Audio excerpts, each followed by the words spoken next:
Welcome to episode 20 of Casual Mode, your weekly check-in with Carl. Carl's here. And me, I'm here. Favourite footy player with the number 20 on his back. It's the third time I've asked you this. It's still Diogo Jota, even though he's rusty at the minute. Wasn't great, was it, at the weekend? No, but you can get away with it when you're so far ahead. Lucario. That's not a bad one. Nice. That's not bad. That's all right. It's okay. I've had worse. What else? Absolutely pulling that pack. That was awful. Favourite 20 for me is Cole Palmer, although he's off the boil as well. So, Which is interesting. What's being boiled? Because obviously that's a low boiling point considering his name is Cole Palmer. that's quite clever from you, to be very honest. You made it up with yourself, the little hand on a... I'm Carl going to mused. Amsterdam. I'm so clever. It's a cultural place. It's not for the... Anyway, carry on. Before we dive in, please check out our website, casualmode.co.uk. You can click on the link to the Discord and come chat to us. Yeah. We haven't recorded in ages. I've been sick. I've had the mumps, Yep. which is hilarious and medieval. But basically, all my throat closed over and I couldn't breathe. And I woke up at 1 a.m. I had to drive myself to A&E. So that wasn't good. Yeah. And So yeah, I've not been well for a while. pendulous So apologies. gnats. Blame me for that one. Another one. We've got one lost episode that Carl just couldn't be asked editing because he was like, "Oh no, it's not current affairs anymore." So Well, I just don't think if you listen to this, and I'm sure you still are because it's only 1 minute 30 seconds in, and I know our retention stats. What I wouldn't want to give you something which was subpar. I only want you to get the good stuff. So, what's the point? When we leave it too long, it's not worth it anymore. I think it's timeless. I don't. I do. I have to listen to it when I edit it. It's definitely not. Fair enough. Well, we've got quite a few things to talk about. We're trying to keep the episodes a bit quicker. BBC Bite Size. BBC bite size, but without the amount of nonsense that are on their book. So just keep it slimmer. That's the goal. That's the intent. So Carl's got a note of all the swears that we're going to have to delete out. Are we at? They're not accurate anymore, are they? So they can get deleted. That's from the lost episode. That's the lost episode. In 50 years' time, when they try and look back at these collector's items, there'll be that lost episode, which will be saved on my work MacBook. All right, fair enough. Going to do a giveaway on this episode. Oh my Catch god! Carl off guard. If you want to win, one of these I'll post out anywhere in the world, absolutely anywhere in the world. It is the Prismatic Evolutions poster collection. It's got the lovely little massive, well, I say little massive poster in the back of all the Pokemon stuff. It's got the 3 evolutions, and it's got 3 packs as well. Gold dust, these things at the moment in the world. Gold dust. Didn't you buy 7 over the weekend? I bought 5 and I've opened most of them. This one of the last ones, and I probably will open this as well. I'm only joking. No, I'll keep this one. If you want to win this, what should we do? What's simple enough? I reckon you write a comment on the chat. Not chat, what do you call it? The comment on the... In the comments? Comments section? Yeah, put something in the comments section about your favourite On YouTube? Pokemon. On YouTube. Okay. Clarify that. So, reiterate that. So, write a comment in the comments section. Yep. On YouTube on this video about your favourite Pokemon for a chance to enter it, and we'll announce it on the next episode as well. So there we go. We'll make sure that's very, very clear. But going to one side for you guys. That same one, I don't scan any of these. I don't do anything different, or I just quite literally go in raw for Pokemon cards. There we go. So that's something to give away. Wonderful. Very good. It comes with a nice coin as well. These little tins. Nice. I'll throw the coin in. There you go. That's in there as well. That's in. PlayStation's having a smoke and a lawsuit. Actually, sums in quite well. You're going to the Netherlands. Sony's getting sued in the Netherlands. Did you have a little read of this? I did. Just quickly before we go into the article, what is the difference between the Netherlands and Holland? Go on. Oh, Holland's just like a province in the Netherlands, but people misuse the term Holland. Thinking it's the Netherlands, yeah. That's it. Well, Anyway, didn't the football team get weren't they referenced as Holland for a while? Yeah, but I think that's an error. Oh, okay. So I think Well, that's probably where it came from. Amsterdam is in Holland. Is it? Okay, so that part of it. So it's like saying in Germany I can't remember the name of the province in Germany. Brilliant. So anyway, what's this Yeah, article? great. Anyway, the article. So Sony faces lawsuit over PlayStation Store prices and what it means for gamers. So it's on geeksided.com, February 22nd from Ed Malika. We're recording on the 24th. If anybody wants to know, on lunch in case anybody cares. So basically, the allegations are the Foundation's research indicates that digital versions of PlayStation games are, on average, 47% more expensive than their physical counterparts. Digital distribution eliminates the costs associated with manufacturing, packaging, and logistics. However, consumers are still paying higher prices. So, as avid gamers, Carl and I have been aware of this for a while. Monopoly concerns. So at the heart of the lawsuit again is the accusation that Sony maintains a monopoly over digital game sales for its consoles. Other platforms, including Microsoft's Xbox and the Epic Game Store, allow third-party retailers to sell digital game codes, but Sony restricts digital purchases exclusively now to the PlayStation Store. This policy prevents retailers like Amazon, GameStop, etc. from offering digital game vouchers, which limits competition and enables Sony to set and maintain higher prices. So it kind of just goes on, describes about the Sony tax, the amount of money they've made, and just kind of saying, like, you know, they're now in a position where they realistically should start to pass some of those savings on. That really should be seen from a diminishing physical focused distribution strategy. So what are your thoughts on it? I mean, you get cheaper games on Steam. You do. I think there's so many angles you could attack this from. This is exactly why we went out of our way to buy the disc drive for our PS5 Pros. Because Masterstroke. Who knew? StockX, terrible website. How long did that take again? Like 6 weeks? Yeah, I think it was about 6 weeks. Insane. But yeah, it was still worth it, because if I buy games physical which are cheaper than they are in the store, then obviously it's much better. I just think it's addictive of the way things are going. I think it's purposeful that they're trying to constrain the options for consumers. They want them to go digital only because they can control that. It's a bit like Apple with the App Store, kind of, you know, putting walls up so they can control the kind of direction of travel there. So yeah, I think it's bad for the consumer. We should have more options, but it will. You know, if you look at Xbox's move, which I don't want to skip ahead too far, but if you look at we're gonna have to merge them into two. Like, there's no way to not talk about the next one. You know, if Xbox starts to withdraw from the console space, and then eventually you've got Sony versus PC gamers. If Sony end up stopping the hardware front and consoles die, and then they just become publishers, we're gonna have very few avenues to buy games. And it means that we're going to be coming at this from a weak position, but we'll start to see more expensive games because they can. Yeah, and it's similar to what we're getting at the moment with Netflix, Amazon, anything video, even YouTube to some extent. It's just a monopoly where you are forced to consume the media at their cost, and if they want to put that price up, you can grumble about it and cancel your subscription, but then you don't have access to that content anymore. Yeah, and I think the battleground at the moment, or realistically for the last couple of years, has been over buying up devs and publishers into your ecosystem. That's what Microsoft did with Bethesda, and, you know, the full kind of acquisition there. Sony have been doing it for just as long, so it'll be interesting. But again, I know we're merging the two. So we've got an article from Eurogamer.net. Phil Spencer's, like, I think, had to backtrack more than anyone I've seen in media in recent years. Like, he literally has gone from being, right, Xbox is Xbox, to now, like, you know, you need to expect to see a Sony PlayStation symbol on Xbox game announcements. And it's like literally the death of the Xbox, or the concept of the original Xbox feels like it's gone. Let us know about that as well. Like, if you don't agree with us, if you feel there's still, I suppose, that tribalism towards it, and that there is a future for Xbox aside from Game Pass, like, I can't see it. And if you've got something, or, you know, there's comments from Phil Spencer elsewhere that you feel you've seen, and, you know, reach out, because I'm curious about it. He's basically just said, look, you know, the article starts, he's stopped trying to move all players over to Xbox. I mean, it's not a good side, is it? Yeah, that's a very, very shrill way of saying, look, we've given up on it. Like, it gets out as well. If people in the media are saying that Xbox are, you know, they're withdrawing from the console space, and they're not coming out to demonstrate something to the contrary, it's almost like an acceptance, isn't it, of that is the outcome. But the proof will be in the pudding, obviously.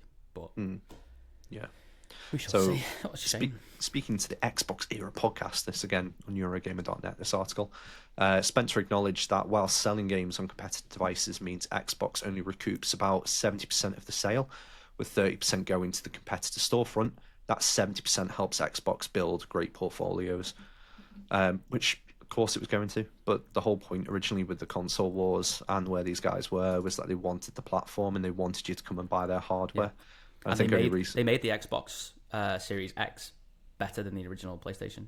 It was more powerful. Yeah. And again, they run as almost like a loss leader for the first couple of years because of the R&D costs that go into it and distribution costs. A lot of that's seen in the first year or two, and then tapers off. So the console becomes more profitable as it goes on.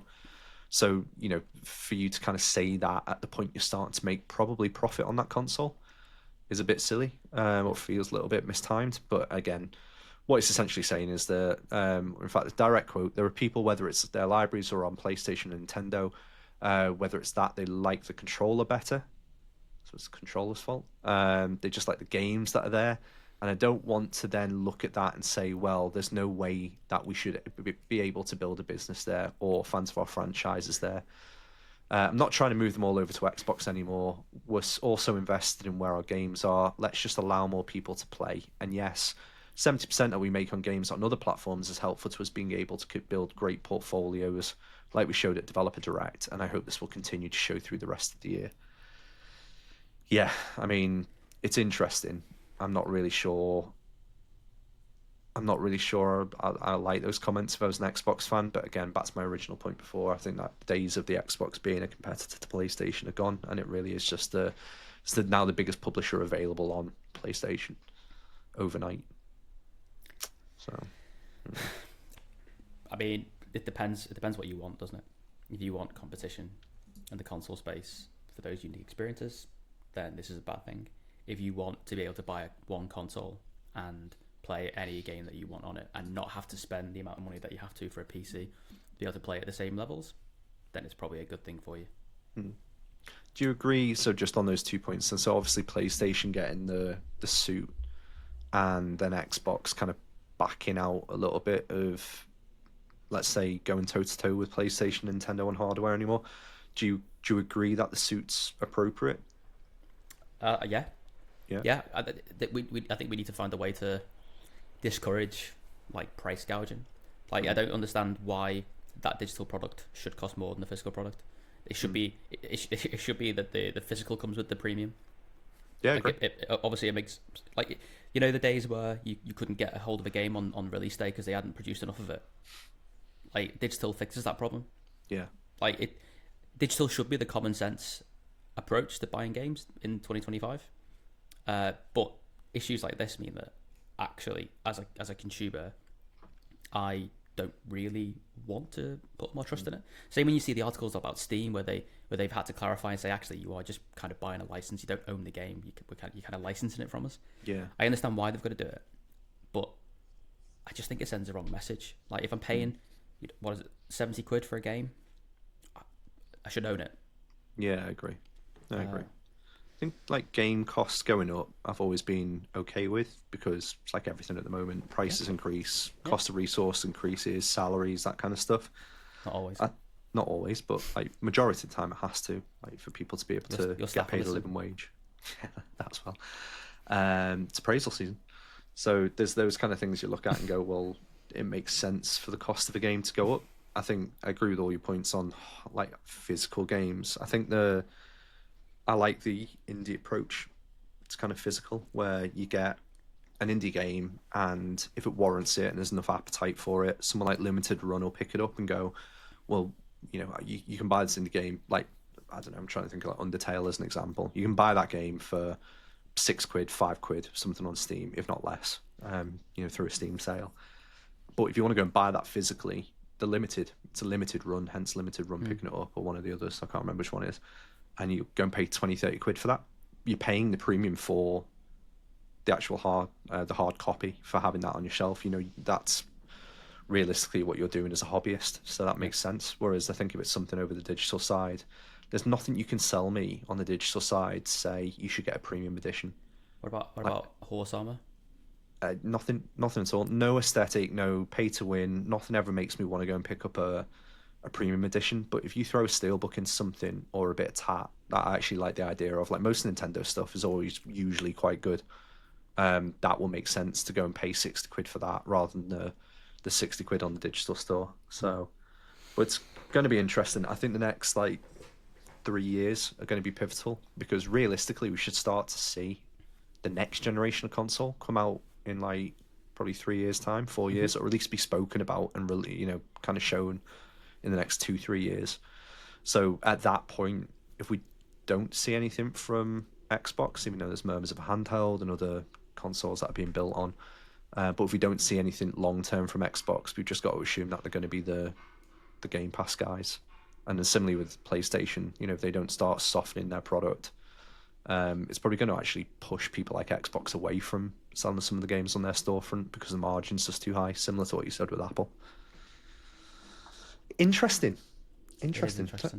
Tell you what's backwards and medieval like Sony's approach to the storefront. An awful segue that is. That was a great segue. That was one of my best segues. It's the middle of the day, we're recording, so my brain's actually at full tilt right now. I had a white monster before, so I'm flying. Kingdom Come Deliverance 2 review roundup. So we did this on the episode 20 that did get lost. So episode 20.5, we're going to call it. But I'm going to whiz down them. Like, I've been playing this game as well, so I'll talk about it as I'm going. But in short, it pretty much got 10s and 9s across the board. IGN gave it 9 out of 10. GameSpot 9 out of 10. VGC gave it a 10 out of 10. Deserto 10 out of 10. DualShockers 10 out of 10. Game Rant gave it 10 out of 10. Destructoid 9.5 out of 10. Didn't know you could do 9.5s. So we kind of spoke about this a bit, and you were originally, I think when some of the previews came out, on the fence about picking it up. I think since we've spoken and in the podcast that I referenced before, that's now lost. I'm not going to keep on winding you up about. I think I kind of half talked you into picking this up during the sale. Is that still the case from what you've seen? I didn't buy it, but I want to buy it at some point. At this point now, I've that initial buzz. I'm going to miss that, so I may as well just wait a few months and wait till the price to come down and then buy it. Yeah. Which is probably what I'll do. And then I'll talk about it when it's no longer appropriate. Yeah. Some of the review snippets that I've got for you. So, Liana Heifer over at IGN. The star that shines brightest across this expansive countryside is the city of Kutanurg. I can't speak about the place in any terms less flattering than to say it might be one of the wonders of the modern RPG world. Wow. I don't think I've ever walked the streets of a virtual medieval city that feels this huge, detailed, and most importantly alive. Then we've got on CGM. So the immersive world and attention to detail kept me hooked for the first 10 hours. But after that, things took a turn. Frequent crashes, graphical glitches, and performance issues started to pile up.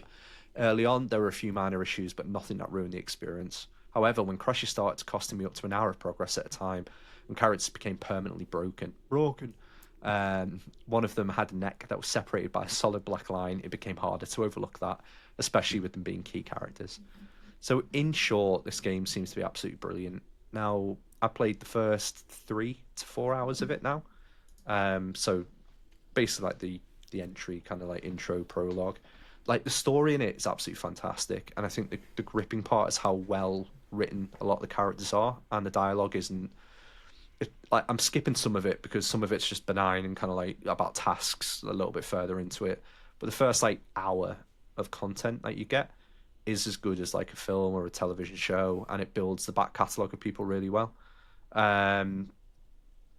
It's a great game. It's a really, really great game. And I think the intriguing point is I'll play something for 4 to 5 hours and then drop off it and not play it for a week and not really be like motivated to play it. I haven't stopped thinking about the game as I've been playing it. I've just been like, what does that mean? Like, what is that lore? I need to go back and look at what. It's like the meme, isn't it? Where I bet he's thinking about other women, and you're like, I just want to play Kingdom Come Deliverance 2. I literally lied in bed, going like watching the videos of it and everything. But like, the mechanics of it are really good. Like the way that there's a very early intro into like potion creation, and like it's all very visceral and like gory and filthy and gritty and just everything you'd expect of like that medieval time. But then the characters that are within it are just like you and I would be, like the two kind of main characters of friends, and the dialogue between the two of them is very authentic and not forced. It's not modern by any stretch. In what but way is that like us? Yeah, but like when you're in a pub and you're just having a conversation, like it felt very grounded when these guys are kind of doing the same thing. But there's a big like focus on your cleanliness as a character within the first like 2-3 hours. Like if you smell like you need to get into the routine of cleaning quite regularly, otherwise like you're not going to get anything out of anyone. They're basically going to reference the fact that you stink. Then all of your charm, your wit, your different charisma points are just going to be like negated immediately because of the fact that you've got all over you. And there is a moment within the first like I'd say 2 hours where your friend literally does get covered in a pile of shit. And again, it's just this kind of like that person's then completely pushed down. The reference is like a vagabond and a homeless person because they stink, even though they're wearing like relatively decent clothing. So it's about what you're going to do to earn money, what you're going to do to try and get back to that prestige, to make sure that you've got a bath there, clean water, you're fed and watered, you understand the component parts of the things you need to be able to create as a potion, to then be able to sell that thing. Like that's really what it's teaching you. But all of the mechanics of that, even like the potion creation, is right. You need to go and pick the different ingredients for it. So you go and get some wild sage, and you pick that, and you put it in your pouch. You then take it. You've got your book set up on the right, so it's first person. Book set up on the right. You've got your pestle and mortar there for grinding stuff. You've got your pot that you've got to then boil one of the different substances to form the base of that. And it's about going to the book, memorizing what's in it and the steps that's created. And maybe you can only boil it for one turn. You've got an hourglass that you need to turn over and then turn back. And all of this, to me, on the face of it, I'd be like switched off immediately. This sounds boring. I don't want to do that. Yeah. But when you're actually doing it, it's almost like VR. Like you're almost in this moment of creating this potion. And then at the end, you get something that's worth like 30 coins. And that's like a decent chunk of change to go, well, hold on, I can monopolize this. And I could do this for like an hour if I wanted to and be quite rich to then be able to get a decent armor set. Then I'll be able to get through those gates and go and speak to the envoy that I need to have a conversation with. And that's basically the first part of the game that you need to go and have this conversation with. Is there any emphasis on tidying your bed the moment you get out of it? No, it's not a Jordan Peterson game. I was gonna say, make sure you smell nice. Free enterprise. Yeah. Get out of bed. Something about lobsters. Free speech. Yeah, I mean, I think the part that like the story is fantastic. Like, it really throws you into the deep end, but you don't really need to know anything about the first game. It gives you like good how the cues. graphics are. That's what's most important. As good as The Witcher 3, and it should be miles better than The Witcher 3. Witcher 3 is like Witcher 7 3 or 8 years old. Been updated recently. I know, but and looks phenomenal. And it's like Red Dead Redemption 2, still probably better looking than most games now. So I think it's more the quality that's gone into like the environment that you're in. That's impressive. Like the characters look fine, but they look no better than Cyberpunk or no better than. Oh, there we go. Cyberpunk's another RPG. Stunning. That kind of, but the environments are gorgeous. Like the game, like the way you camp really early on with your group of men. Camp really early on with a group of men. And then you're thrown into a situation where like that you get attacked and you're in the water, and like you can see, I presume, ray tracing and the way that the light's bouncing off the water, and you can see all of that happening, and it runs really well. I've not had any bugs, so yeah. In short, like I think it's a really really good game. It's an interesting, it's an interesting game. It's not like Dragon's Dogma 2 felt very slow to begin with. It felt tropey. Yeah, it was. It is like it's just very tropey and very like. Okay, well, let's get you into the game in a bit more of a traditional way. Whereas this it does some of those things, but you don't have like character creation because you're playing a set character, which I like. I hate doing character creation. Character creation with a passion. It's just you waste time on it, and then you feel more involved with it than what you want, and then you go back and regret it. You've got a set name. The character arc's already determined because you've had a full game in this character anyway, Henry. So yeah, look, I think it's worth it. It's probably at this point, it's something I'm still thinking about. I played another 45 minutes of it last night. I'm probably going to play some tonight. As an RPG, how does this compare with the other game that you recently acquired, Dragon Age, the Veil God? I've not played 1 minute of that. So I don't have time. I don't have time. I'm not being facetious when I say that. To just I'm running throw for a game. businesses. And no, not I'm a not that. Just trustee. like it's being a parent. It's being a it's working, and it's all the other stuff, and like occupying, like mentoring you half the time. That takes away from my mental energy. And if I don't have that, I struggle to play games. And work ramps up at the moment, or has ramped up over the last 6 months to put me in a position where if I play a game, it's like it has to be good. It is good. And that's my seal of approval, is that this is good enough to make me want to stay up that extra hour and play it, because I feel I'm going to get more from that, and it's going to enrich my life more than an extra hour of sleep. Okay. There you go. You do need to play Dragon Age though.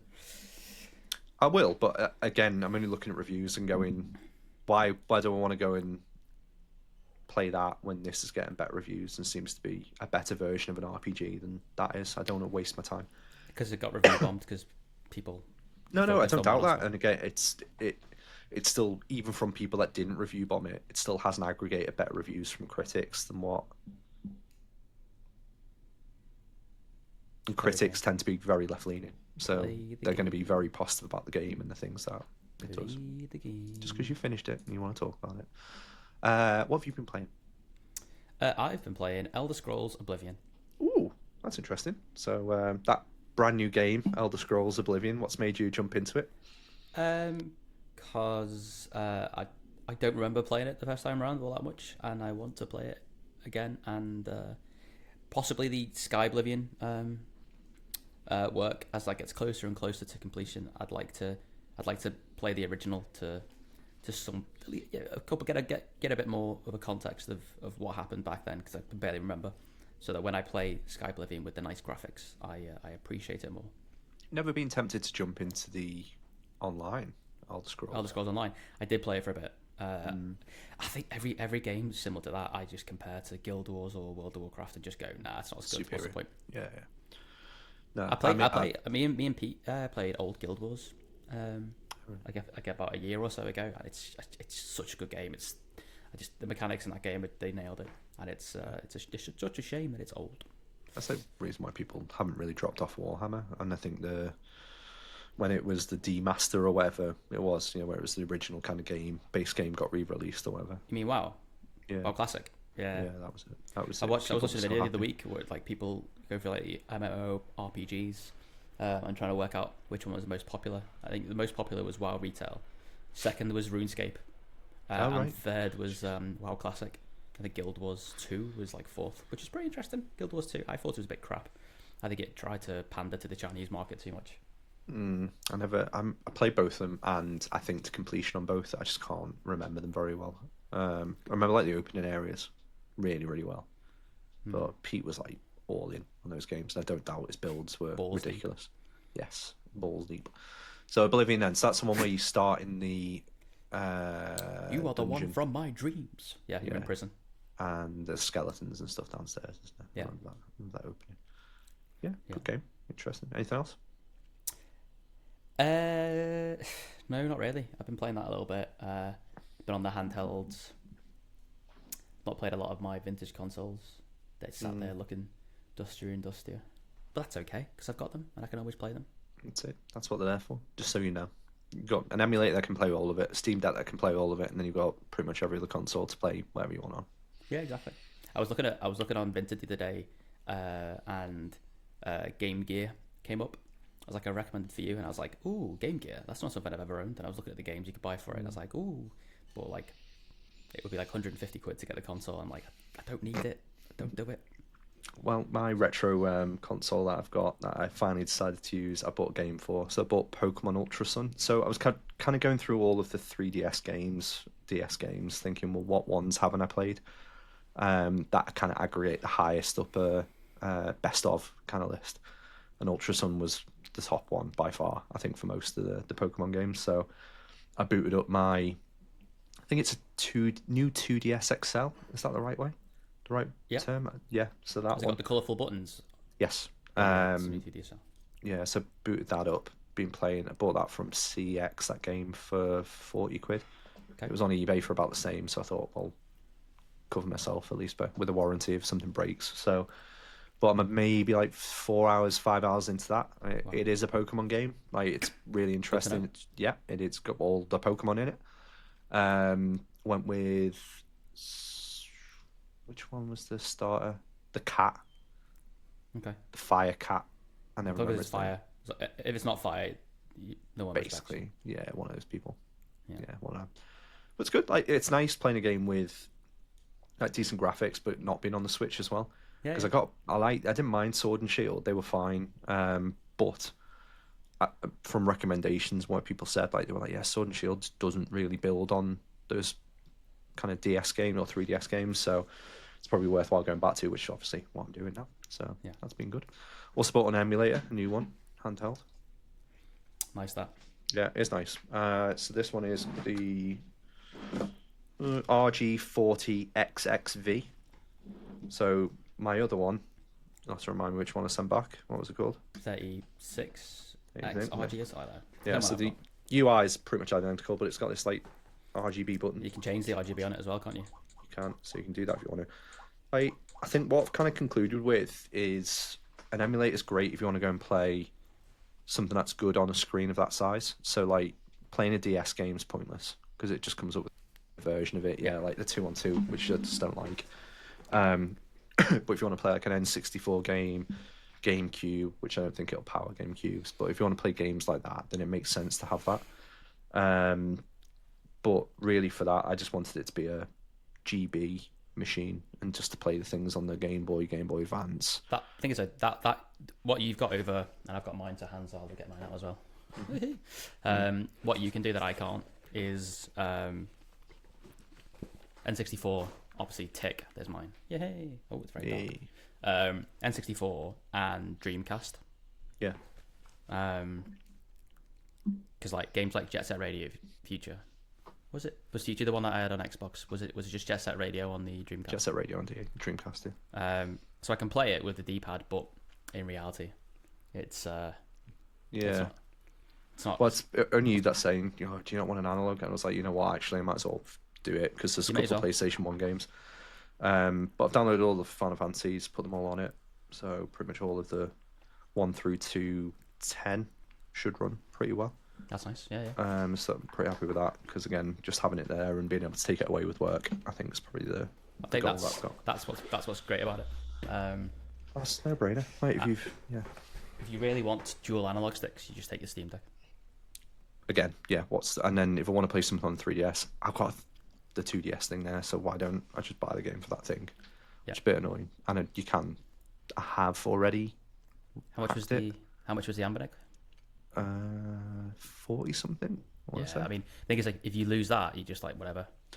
One thing I will say, the weighting of it, it feels like it should be about the same weight as the one that you've got there, the old one that I had. It feels cheaper.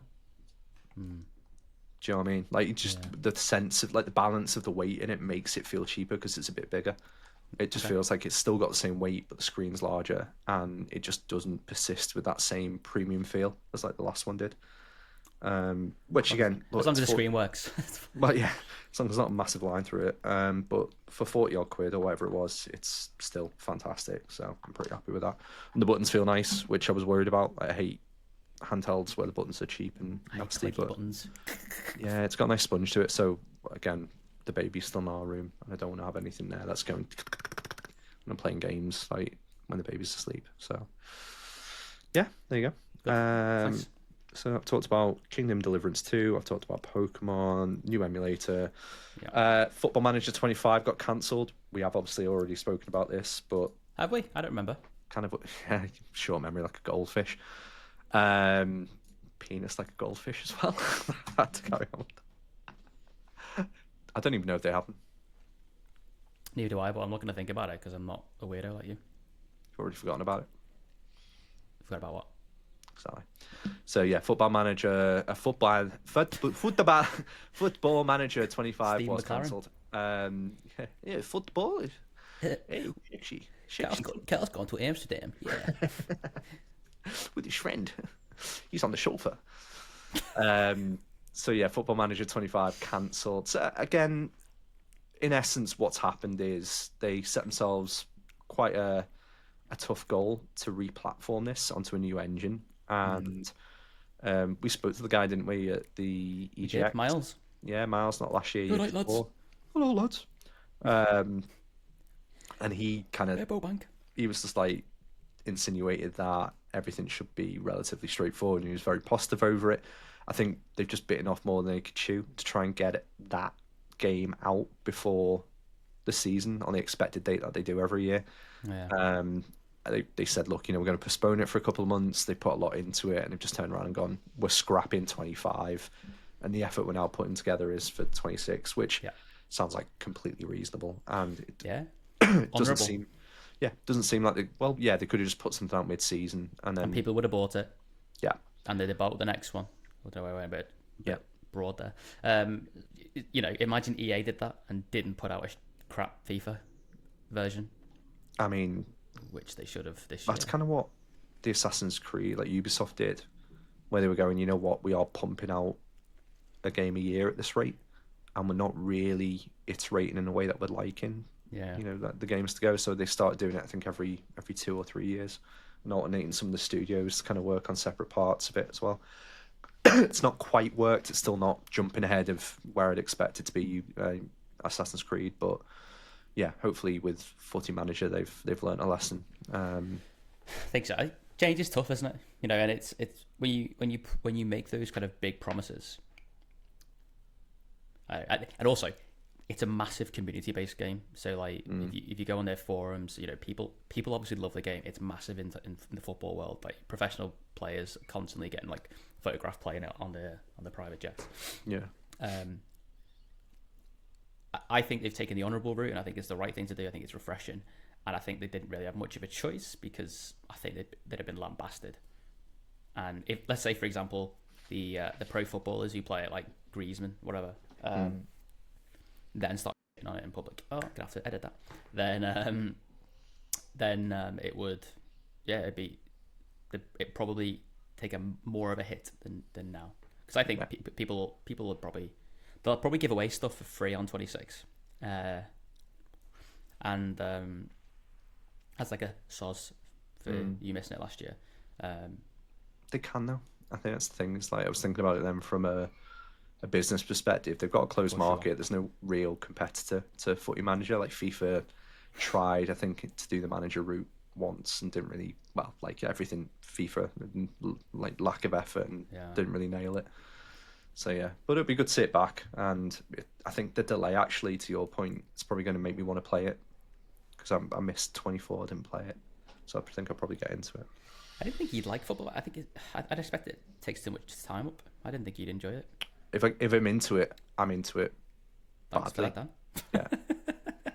If I'm into it, I'm into it. If I'm into it, I'm into it. I used to say the football leaves you. Cara? Yeah. Good impression.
Were you happy with the result? That's pretty much put a bow tie on the season. I know, like, you need to be pragmatic and go, no, keep our head down, let our feet Still do the also talking. effort to play for. Everything's there. It's one of them where I'm expecting Paddy Power to like pay out on it. They Now. already have. Have they? Yeah, they did. Yeah, they. So that literally, I remember it happening with us one season where it was like it was Conte season, and we just got that far ahead, and it was like it's over, it's done. Moot point. Yeah, no. It was the first time the fans sang it, and I think they probably got baited into that a little bit by the fact that we did it against City. I remember in the COVID year, it was against United, and I think again you're just like, we can rub this into our rivals here. Oh, yeah. So I think we're 11 points ahead, game in hand, or we've had an extra game. So let's say it's 8. I don't know. I did call it early. I think I was saying way before Christmas, like a couple of months ago, the way you're playing with consistency, like, and I maintain what I said. I think we've been the only team that gave you a game. I genuinely like the Forest game. Yeah, but the Forest game was like. So did Plymouth. I don't think Forest played you off the park though. I don't think we did by any stretch, but we gave you a game. We gave you something to think about, and even Slot turned around and went, that's probably been the trickiest game that we've had in any competition. I know, but I don't believe it. I think managers say stuff like that all the time, just to add a little bit of a caveat or an asterisk here and there on a game. I think it's easy for you to have said in December it's definitely yours, because I'm never going to say that, and it almost adds pressure on the opposition, doesn't it, to say, you're not playing every week. I think if it was different, if it was like you're going out there and you're like, you know what, I'm going to sing a little bit less, like, you're not going the game, so it's a bit different. You're not going to. I tried to buy tickets the other day. I don't tell her that you did. It wasn't trying to backhand you away and say you're not getting the game. I'm just saying you're not the one kicking the football around on the pitch for 90 minutes or making decisions to kick. I'm happy to do so. If Arnie wants me to play, I'm happy to play. I know you are. I've seen you play. Connor saw how well I played the other day as well, and he was like, "Oh Christ, there we go." Okay, here we go. Wand of a left foot because he can't use his right because it's injured. I can use it. I just don't want to shoot with it. Just scared. Deflecting. You're deflecting. But look, I think the biggest compliment I'll give at the moment is just like the way the team are playing is ridiculous, and Virgil van Dijk it feels like a swan song season for him. Could be gone. And it could be Salah's as well, to be brutally honest. And I think, why not go out on a high? Indeed. And then hopefully you get dragged down like the rest of us trying to rebuild a squad in modern day football. And that's the true test then for Slot, seeing where you go from there. But the litmus test.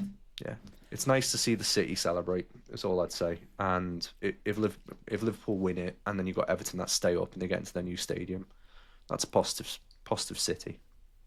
So there you go. That's the nicest thing I'll ever say. No, it's not. You've said nice things in that in the past. Have I? Not to me, but to you. No, when you're paying lip service to people, especially those above you in the workplace.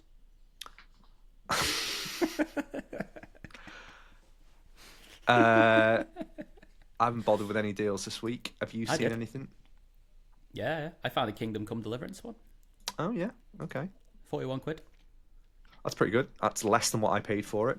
I paid 44 for my copy, and that was the day one edition as well. So interesting. It's pretty decent. Yeah. Doesn't feel like a game that's going to go down in price anytime soon. To be brutally honest, just because of the way that's it's available popular. on eBay, by the way, for everybody. Yeah, I got mine on eBay. Oh, I'm getting a phone call from a random number. Wonder what it'll be. Is it a recruiter? Take it now. Come on. Could you imagine? Tell you. While Carl's doing that, just very quickly. So the game's coming out on March 25. Again, we're recording this on the 24th. So 2 Point Museum is coming out. It's the latest 2 Point game, which actually sounds really interesting. So that's on PC, PS5, Xbox Series X. A game called Split Fiction. So I just need to remind me on this, but it's the newest game coming from Hazel Light Studios. The minds behind the revolutionary co-op title It Takes Two. That was like the game that you meant to play with your girlfriend, isn't it? Yes. Like it's the one I shared with you the other week. Joseph. What? What's his name? Those two sentences are a bit weird back to back. It's not Which the one ones? to play with your girlfriend. Yeah, I shared it with you last week. Not your girlfriend, Dan. Didn't have to elaborate on that, Carl.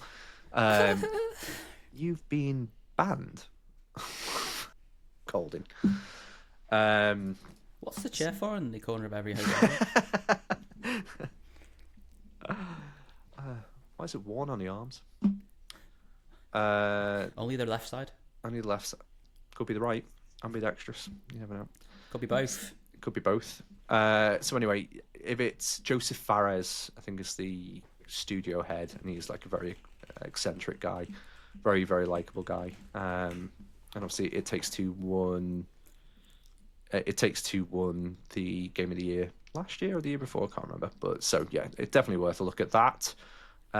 You've got. I did see what was an interesting thing. If you buy that game, your friends can play it with you for free. Yes. Which I think is really, really cool. Thank you. Good one to point But out. it does highlight for people who don't have friends how futile the That as existence well. of life is. That as well. Very true. Anyway. So a couple of other notable mentions. So Assassin's Creed Shadows is out. So this is the one that is set in feudal Japan, I think. Yeah. I remember right. The Ghost of Tsushima clone. Yeah, basically, I've seen mixed opinions on a couple of previews about it. So, yeah, I'm not too sure on that one. That is out on March 20th. Killing Floor 3. That's out. So again, not a real big fan of the previous two. I think I played the first and seen mixed reviews on the second. But again, the series being like kind of revered as like one of the best co-op FPS games. So Okay. hopefully that gets decent reviews. One to watch for us. Inzoi is out as well, and that is coming on. That's the Sims like one, isn't it? Yeah, March 28th. A lot of people are excited about this one. Yeah, I think that's the kind of game that you'd like. I don't mind Sims. Why would I Yeah. like it? Go on. What have you got in your head? Come on. I just think it's like an easy, approachable game, you know. Not like cerebrally taxing. So I just think you'd be well suited to it. Okay, thank you.